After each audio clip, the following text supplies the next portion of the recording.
What's going on, guys? Welcome back to Into the Pit. I am Dr. Gutts, I'm Hellhound. and in light of the recent passing of Chester Bennington from Linkin Park, we wanted to say a few things about that, and then have a discussion about metal vocalists in general. Our favorite metal vocalists. Absolutely. And yes, Chester Bennington tragically died yesterday. Was it yesterday? Yes. Yeah, he hung himself, much like Chris Cornell from Soundgarden did. 2 months ago? Yeah, so very weird. Something weird going on there. And Linkin Park was like one of the bands that got us into metal. It was like a gateway band, and their first two albums, Hybrid Theory and Meteora, Fantastic were amazing. Like, they still stand up because you can just kind of take yourself back to that place you were at when the albums came out, and they still really work. Yeah, they still hold up, and they're very nostalgic too. And Linkin Park was one of the bands that kind of got me into metal. It was like the transition band, and I like the first two albums. I still like them, and I'm not a Linkin Park fan anymore, but still, it's very devastating news to hear about Chester Bennington's passing, seeing as he was always a great singer, and Linkin Park was an important part of my childhood, well, more teenage years. Yeah. They really appealed to me back then when I was a teenager, and so I was very sorry to hear about his passing, despite not being really a Linkin Park fan anymore. I haven't been for years, but still, it's very, very sad news, and it's very unfortunate. They were actually literally about to go on tour too, which is another crazy thing. Yeah, but I mean, if you're suffering, seek help. That's a big thing for sure. There's help out there. Obviously, he was going through some things that we don't know about, but he'll be sorely missed. So we just want to talk about that for a minute. For sure. So on to talking about our favorite metal vocalists. And this is something I know you have a lot to say about, because you are big fans of the Vocalists. Definitely. And the thing about Vocalists is I think vocals is kind of the most, it's kind of the thing that stands out the most. It's often the first thing you notice about a band. Now don't get me wrong, there's a lot of guitarists that have their signature sound, and the bands that if you place the guitarist, it wouldn't be the same band at all. But I feel like vocalists, when a band changes vocalists, it's almost the most noticeable change in a lot of ways. It's kind of what gives the band their identity, because there's so many different vocalists out there. And guitarists, don't get me wrong, are very important too. In fact, I think guitar might even be the most important instrument in metal. However, as I said, vocalists, that's kind of the thing that grabs you. That's kind of like the thing that gets you into the band. Kind of the most noticeable. It's what pulls you in. There's a lot of times you'll be listening to a song and you're like, man, I hope the vocals don't ruin it, because it's amazing music. And you're just waiting. The vocals come on. That kind of determines whether or not. And if the vocals are bad, you're just not for it. And then if the vocals are good, then you're all in.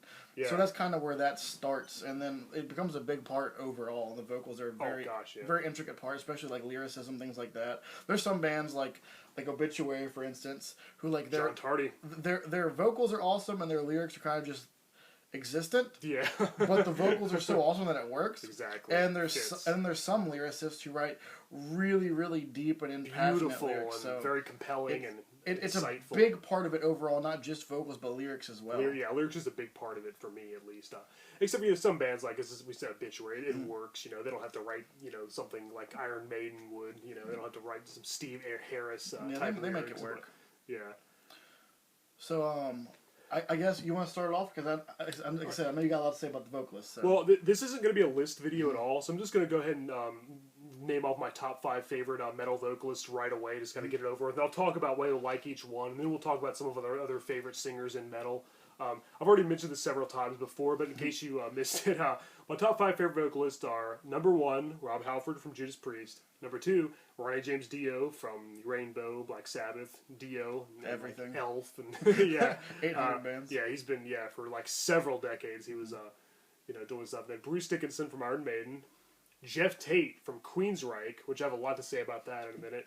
Jeff Tate's vocals, not his personality. Yeah. And finally, King Diamond from Merciful Fate and King Diamond. Excellent choices. Eponymous solo. So those are my top 5 favorite vocalists, and absolutely. I think talk about why we like them. My 5, I don't really have a rankings at all. There's just 5 that I want to make sure we discuss. King Diamond is, as you said. Yes. I'm a huge fan of Joey Belladonna. Yes. I love Joey He's Belladonna. in my top 10 for sure. Absolutely. For sure. Chuck Billy. Yes. I love also Chuck my top Billy. 10. I think he is fantastic. There's something I got to say about Chuck Billy and Joey Belladonna eventually, but go ahead. For sure. And then from there's a lot of more traditional singers like that I really like, but I think something needs to be said for also amazing extreme metal vocalists. Yes. So I'm a huge fan of people like Chuck Schuldiner, I mean, obviously, my favorite band, I'm going to talk about them, you know, till your ears bleed, but I love stuff like that. I really like Eric Danielson from Watain. I think he does an incredible job lyrically and vocally. And I guess, like, top 5, I'd probably put those 5 around there somewhere. Good choices. Absolutely. Yeah, for me, when it comes to vocals, like, I'm kind of more into, like, the traditional heavy metal vocalists. My like, top guitarist list would be, like, filled with mostly, like, I think, death metal and thrash metal, Axemen. But when it comes to vocalists, you know, I do prefer clean vocals by a hair to extreme metal vocals. Don't get me wrong, I'm really into, like, death metal and black metal and stuff. But yeah, Rob Halford, I mean, from Judas Priest, what can I say that hasn't already been said a million times? He can hit those high notes like it's nobody's business, those high registers. He's a very diverse singer, and you know, he's still good to this day. His voice hasn't lost, like, you know, any of its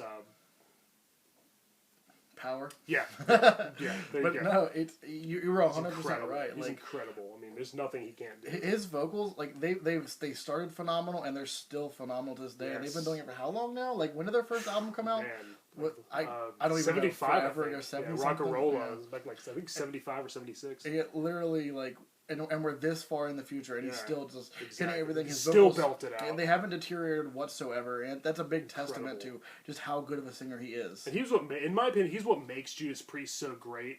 Like Iron Maiden, like, don't get me wrong, Bruce Dickinson makes them way better. Like, he makes them amazing, but, like, I feel like they could have a lesser singer and still be amazing. Now, Judas Priest is full of great, you know, we have Glenn Tipton, KK Downing, two of the best guitarists ever. Fantastic. You know, Ian Hill, they've had a lot of great drummers too, but I feel like Rob Halford's really the selling point for me. He's really what makes Judas Priest, he's what makes me prefer Judas Priest to Iron Maiden slightly. You know, he's just incredible, and, like, he's been my favorite vocalist for over a decade now, and so it's probably not going to change. Yeah, that's definitely understandable. I mean, like I said, he's a fantastic vocalist. His range is really impressive. I would really like to see what his actual range is, like tonally, like music, like from a musical standpoint. 4 octaves. Like, yeah, it's really impressive. So I mean, it's incredible. And so a person we both had on our list that I guess we could talk about would be King Diamond. Yeah. Because King Diamond, he's probably, like, if I had to pick a number 1 favorite, he's probably my favorite. Because not just his vocals, but his lyrics as well. He tells these fantastic stories. Yeah, that's the thing. Like, if you can tell a good story over the course of not just songs but albums, like, that's very impressive. And he has these, like, obviously the highs. Everybody knows about King Diamond's, like, incredible falsettos. But you also have, like, these eerie, like, demonic lowers he does. I mean, obviously not like guttural death metal lowers, but, like, he'll, like, drop down a few octaves and kind of give you, like, this almost spoken word type vocal approach with a lower, more, like, demonic, like, crackling sound in his voice, and I can't get enough of it. Yeah, he switches between the two so, like, effortlessly too. Mm-hmm. So he does, like, the high falsettos, and he does, like, his kind of low, really evil sounding voice. I don't even know how to describe it. It's like an evil, like, Dave Mustaine, but, like, way better or something. I don't even know how to describe it. It's weird, but it's so unique, and he does it so well. It fits so well. And, like, all the horror imagery, like the Halloween feel to, like, all his, you know, all his albums. Like, he's just so into. If Ozzy Osbourne's the Prince of Darkness, King Diamond is definitely the King of Darkness. I mean, you know, he writes all his stuff. Like, you can tell he's really into, like, the macabre. He's really into the occult. You know, he's definitely inspired by things like that. Which, you know, as a horror fan and a metal fan, it's like the best of both worlds right there. When you combine the two, it's just like, that's just, like, right up my alley. Yeah, you get the fantastic music, the fantastic vocals, and then you get a story along with, like, a nice horror. Especially, like, Them is my personal favorite thing King Diamond's ever done, like Solo or Merciful Fate. I love Them so much. I think the story it tells is really creepy. Like the grandma coming home and the ghost and all that, and it's just it's so good. And he's always surrounded himself with great musicians like Hank Sherman and Andy LaRoque, two of my favorite guitarists of all time. You know, he's always had a great backing band with his solo project. And I love Abigail. I love Them.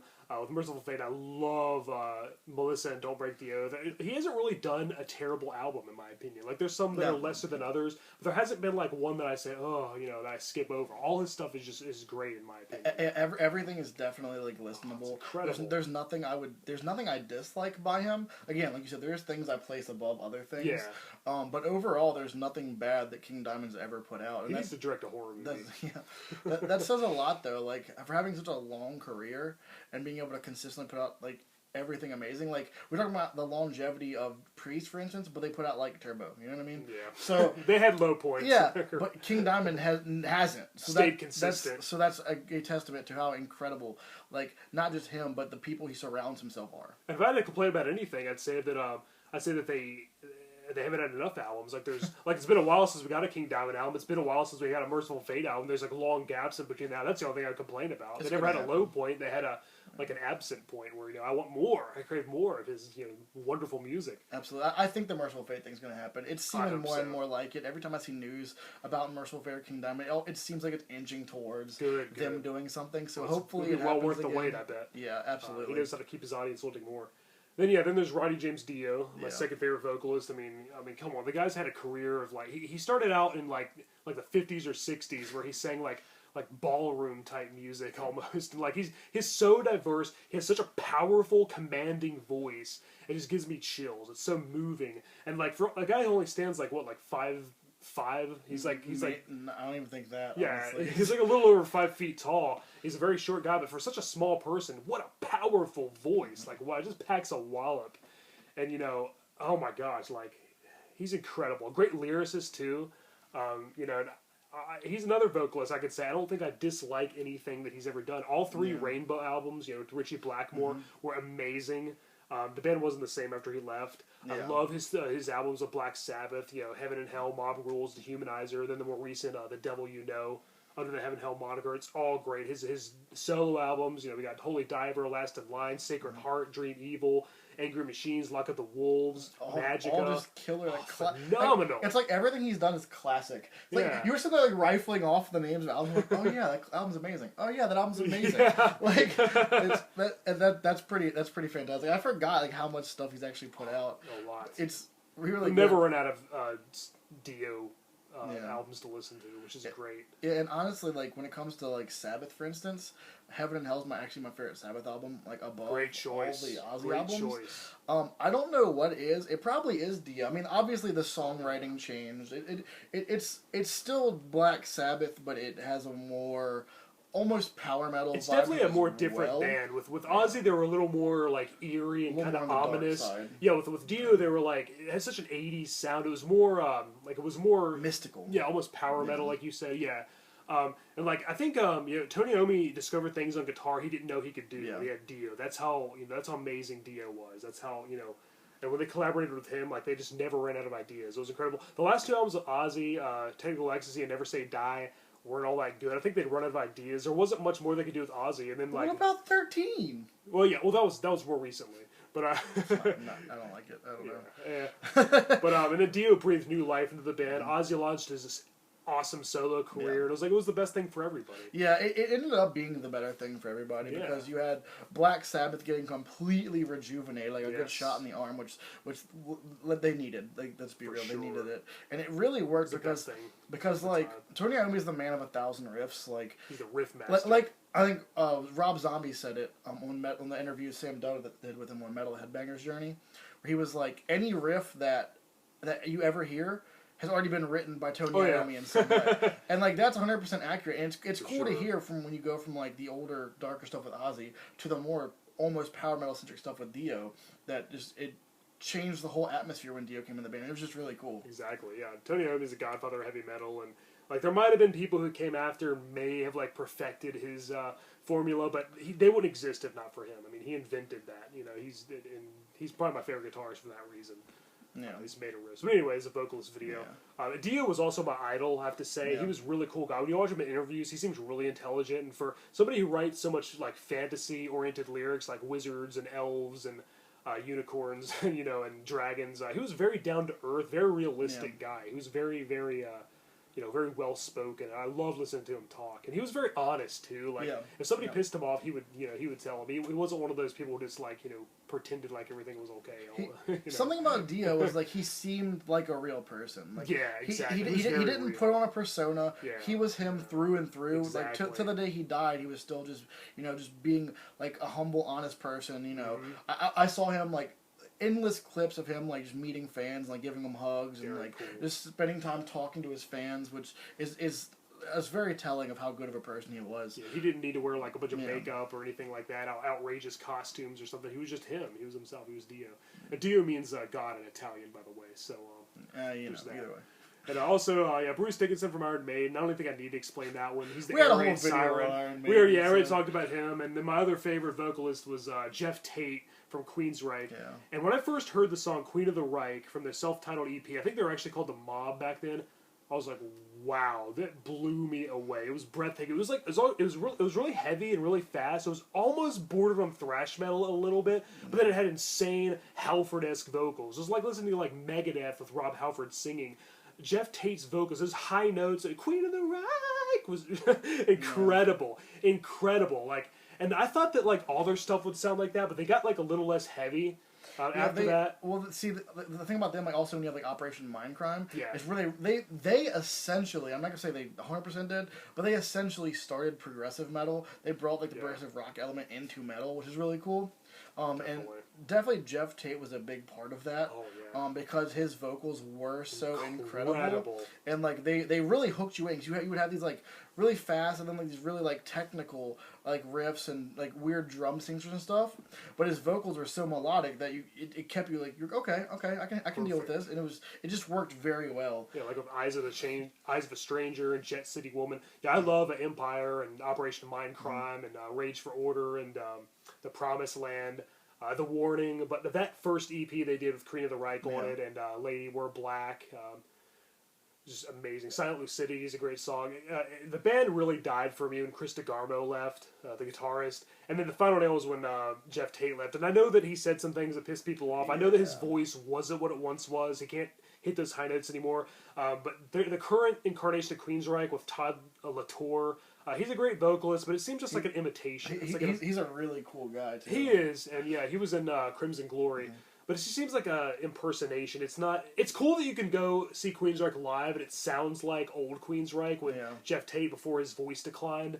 But it's just not the same for me. And I'll always respect him. I know he said a lot of things, Well, and then he made a second Queensryche. Yeah, instead of just making it like there was two Queensryches at one time. Yeah, but then he changed it to the band's called Operation Mindcrime. FU, Frequency Unknown, and the FU in the cover, which is you know what that means.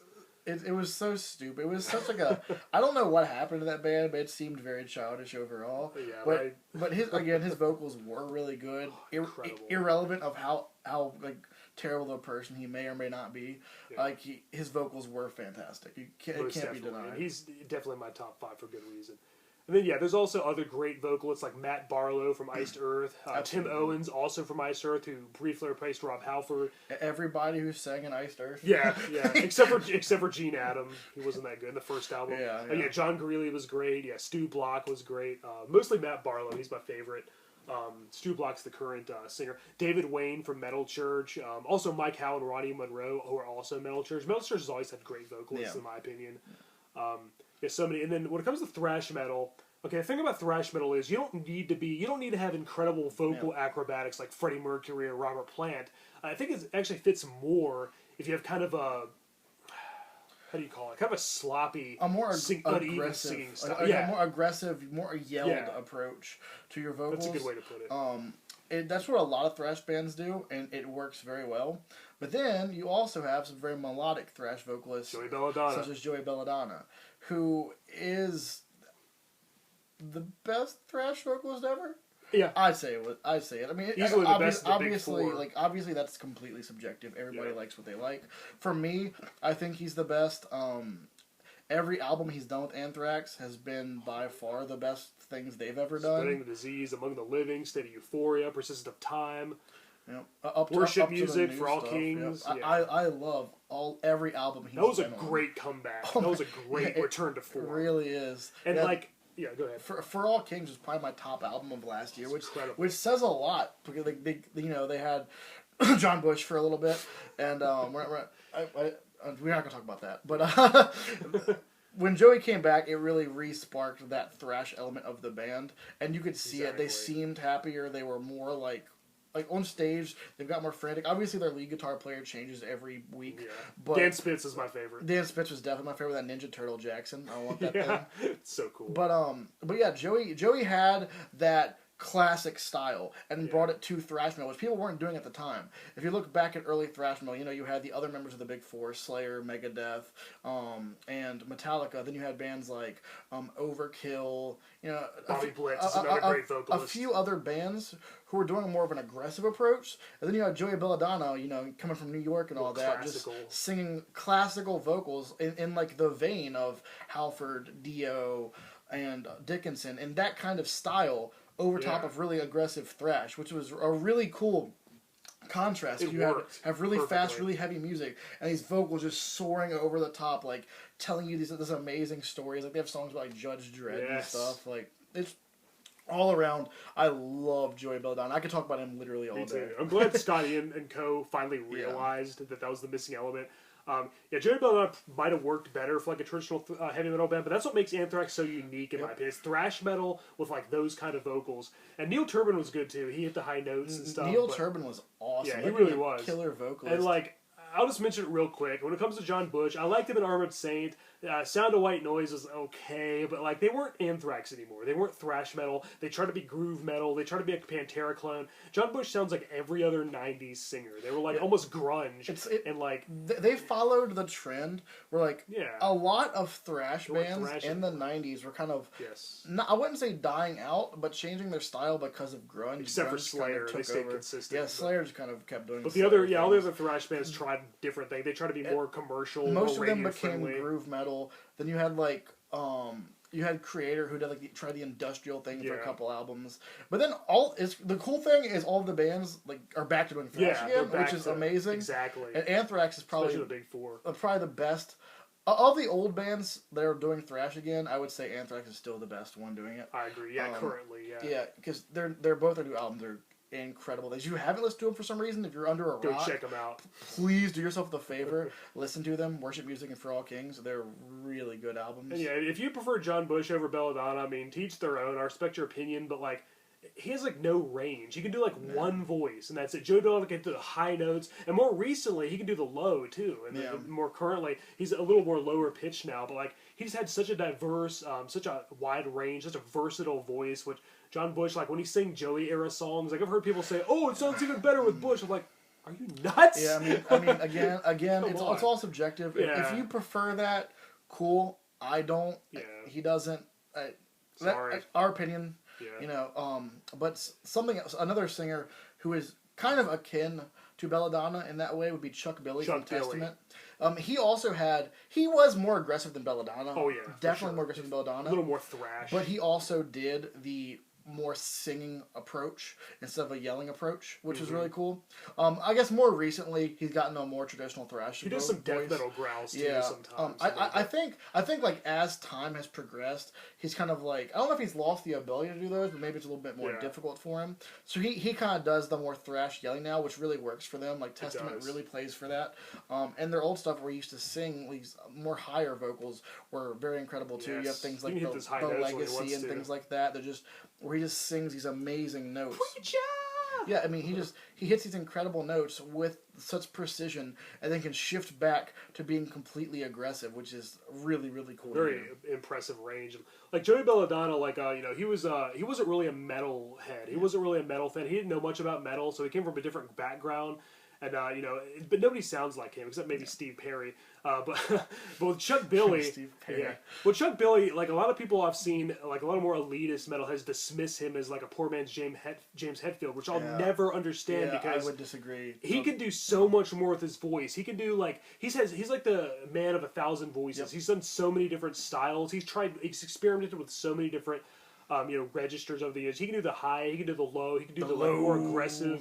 Yeah, and I love when he does those screams. It's just incredible. Chuck Billy is easily my second favorite thrash vocalist, next to Belladonna, for good reason. I love Bobby Chuck Blitz Billy. from Overkill is up there too. Yeah, I love Chuck Billy. I love Bobby Blitz. Bobby Blitz's vocals are weird. They're really weird. Like it's like I can't tell if they're good, but I like them. Yeah, exactly. They're so all over the place. Like, and then you have like he has that weird laugh and Rotten to the Core. Yeah. Like I don't know. I think Bobby Kinda Blitz is punk, awesome too. Yeah, very punk influence. Like you can tell with Overkill and Anthrax, they're from New York. Like, you can definitely hear it in their music. Sure. It's got that more street vibe than say bands like Slayer or Megadeth or Metallica had, which is really cool. And yeah, I definitely like that a lot. Well, yeah, me too. Well, when it comes to thrash metal, you have singers like Schmear from Destruction, who you're not going to see him on any top 10 list of vocalists anytime soon. But this type of vocals fit thrash so perfectly. You know, Paul Bailoff and Steve Souza, both from Exodus, they have kind of more sloppy style. You know, they even it was kind of off key, like the notes were kind of off, but it fits. It fits so well. It's aggressive. It's just angry. It's just like. It's the type of thing that just makes you want to go smash windows. It's just like it's perfect for thrash. Yeah, it fits so well. Works. Especially like you said, Bailoff, for instance. Yes, he would be all over the place, but like the dude was a consummate frontman. Like every video I've seen of them live with when they had Bailoff was like the craziest things I've ever seen.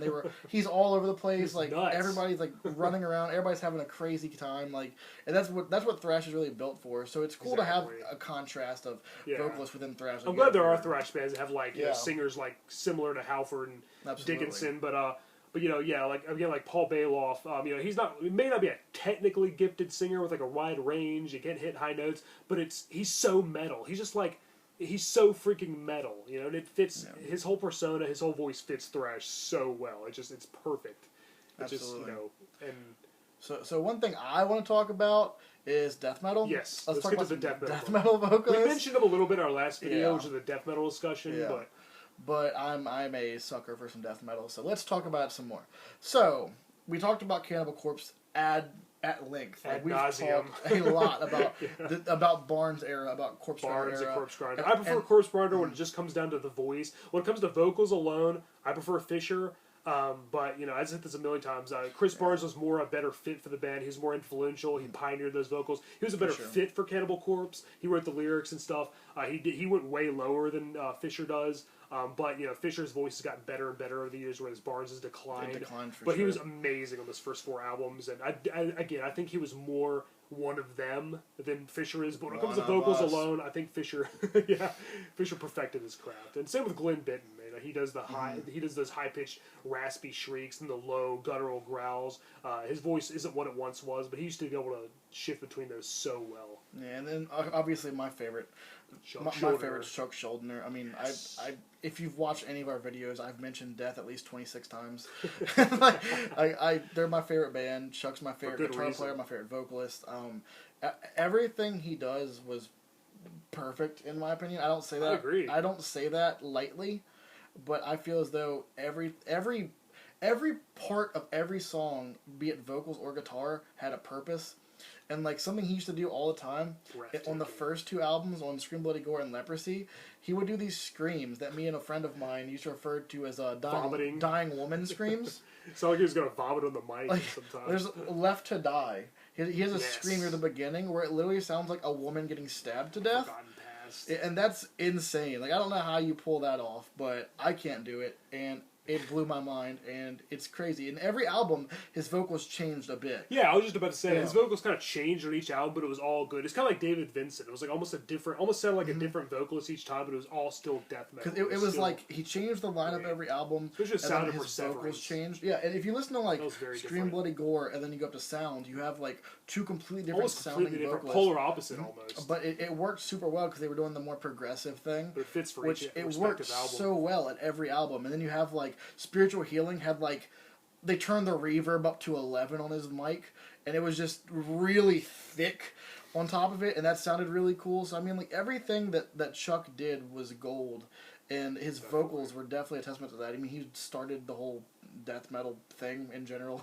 So like it's cool to hear his progression, and then how other vocalists took what he did and put their own spin on it. You have, from Chuck, you got things like deep vocals from people like Barnes or how Vincent became, you got those from Schuldiner. It was that's a branching out effect, and I think that's definitely a testament to how good and how influential those vocals were. Yeah, very innovative. Yeah, Chuck Schuldiner, along with like Cam Lee from Massacre, Jeff Becerra from Possessed, and even Chris Barnes, they kind of pioneered that style. I think they really brought it to the forefront. Like other vocalists,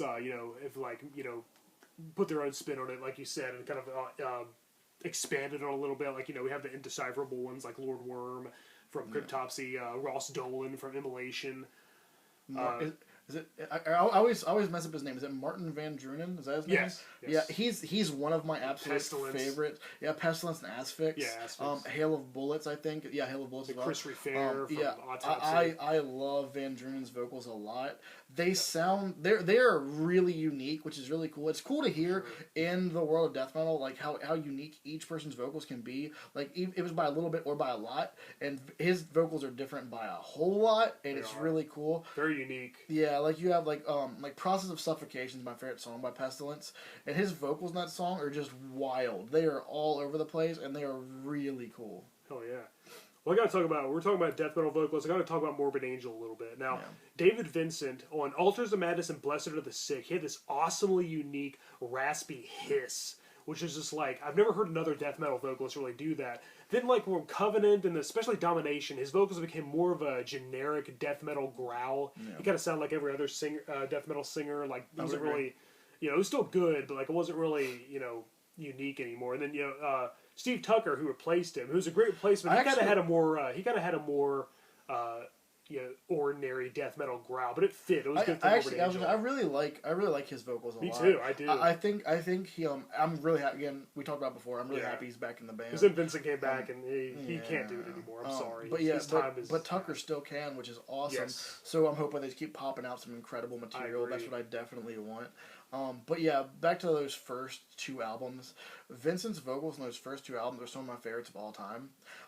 The vocals on Altars of Madness, I always kind of like akin them to like almost Death Possessed, but then with the like Mille Petrova hiss on the back end. Yes, because he had that Mille had that weird hiss on the back of all his vocals, and on Altars of Madness, like Endless Pain and Terrible Certainty. On Altars of Madness, it had that with death metal vocals, which sounded super evil, really well, and it worked really well with the like more like dark satanic approach they took. Jeff Walker kind of had a style kind of similar to that too. Yeah. He's kind of a more raspy, kind of a higher pitched shriek, and then he would have a duet with Bill Steer, who did like more low gutturals, kind of like Chris Barnes. I think that was just awesome. It was so cool to have two different voices from two different singers. I really enjoy when a death metal band has two vocalists who both have their unique sound. I think it works really well. And sometimes they don't need it. Like George Fisher and Glenn Benton, they can do both voices themselves and switch between the two. But it is cool to have two different singers. It's cool to hear, though, because everybody's got their own unique style.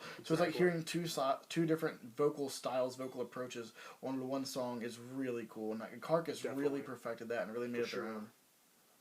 And then, like, when it comes to black metal, I don't really have too much to say about black metal vocalists, because black metal is more about the ambiance than it is the musicianship or the anything of that. It's more about like the feelings and like just the pure darkness, or like some you have some bands that do like the whole like the more nature oriented black metal. Yeah.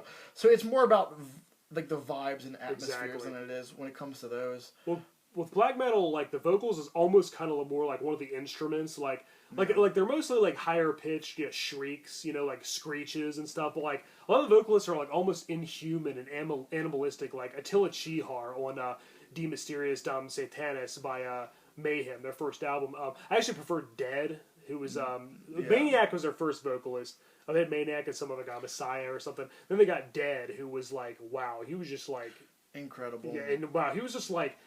Him and Euronymous, the guitarist, I think they kind of made black metal, second wave black metal, what it is today. And because like first wave black posers metal, at all. Like they actually lived that lifestyle too. You had like first wave black metal, which was like, I guess it was technically black metal, but it wasn't what you think of when you think of today's black metal. Venom. And Dead and Euronymous come together are really what made the sound of what we think of when we think of the black whole metal. Norwegian scene. And like unfortunately, like Dead was never on a record, which sucks. Yeah. There was a recording of Live in Leipzig. The live album was a good good Live in Leipzig. You have that.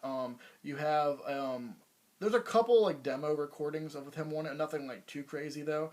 I really wish we got to hear more from him. Me too. I wish he could have been on the first album. As much as I think Attila Chihar's vocals were cool, but it didn't really even sound like not as good, singing. Though. It's just like he sounded like a pissed off demon or something. Like it wasn't structured at all. It just sounded like it was so creepy. It worked, but I would have liked to have seen what Dead would have done. Then we have Maniac, who was on the Death Crush EP, and he was also on, I think, what was it, Grand Declaration of War? He returned for one of their albums. I think that was it. I think he's a pretty good vocalist. Yeah. I also like John Notvite from Dissection, Nat Frost from... Wait, let's talk about John for a second. You just said that. So... I forgot about talking about him because he also he would do like the typical black metal vocals, but then also there's a few songs where he would hit these like King Diamond-esque falsettos, and it was really out of there. It was like really like off the wall. Like there'd be a part where there'd be a little build up, and then you just hit this high pitched scream, and it was just really cool. Like he's probably my favorite black metal vocalist, but again. Vocals aren't the focal point of black metal. Again, it's more of an ambiance thing, so it's kind of hard to discuss just black metal vocalists. Yeah, it really is. Like I like as I said, I like Nat Frost from Carpathian Forest. I like Thimgoroth and Emperor Magus Caligula Abath, obviously. Dark Funeral. Yeah, Abath from Immortal. But Abath is more of like he's like an enigma at this point. Like he's a personality. So Nocturna Culto from Dark Throne. Varg Vikernes from Burzum, I guess. From Burzum and Murdering Uranus fame. Yeah. Jeez. But I guess a lot of we got to say about black metal vocals. Ishan from Emperor too. Gotta mention him. Oh yeah. I love black metal, but again, it's not really about the vocals. I don't really think he's kind of become like his own thing too. Like, he does a lot of really like cool like progressive and like ambient things. But if you haven't checked out his solo project, I would say go ahead and do it. It's actually really good. Even Rob Halford recommends. Emperor and Ishan's other stuff. Yeah, a lot of black metal musicians have kind of vocalists and stuff kind of branched off into different things. Like look at what Dark Throne is doing now. It's totally different. And you have like Nurgle from Behemoth who's doing like a darkened folk thing, which is really cool. Like I actually really enjoy it. I think it's really badass, and it makes sense. It makes perfect sense for like who Nurgle is. Like in between Behemoth albums to do like some dark folk thing. Like it makes sense for sure. But yeah, I think so many great vocalists out there. We're almost at the old 40-minute mark here, so pretty long. Absolutely. Like when it comes to metal, we just end up talking for a very long time. I can literally talk about it forever. Absolutely. You know? But again, guys, if you stayed here this long, thank you. We appreciate it. Make sure to drop a like. And we definitely are looking for more questions for our upcoming Q&A video. So we've got about 5 so far. We definitely need more, so bring on the questions. If you have more, drop them in the comments. We will get back to them on the Q&A video coming up relatively soon. Once we get enough questions, we'll go ahead and do the video. We don't want to do a video with only a few questions, so let's just keep getting some of those, kind of compile those. The same people can ask more questions if you have more. Absolutely. It doesn't matter to us one bit. But again, guys, thank you for watching. I've been Dr. Gutts. I'm Hellhound. This has been Into the Pit. Thank you for watching. And rest in peace, Chester Bennington.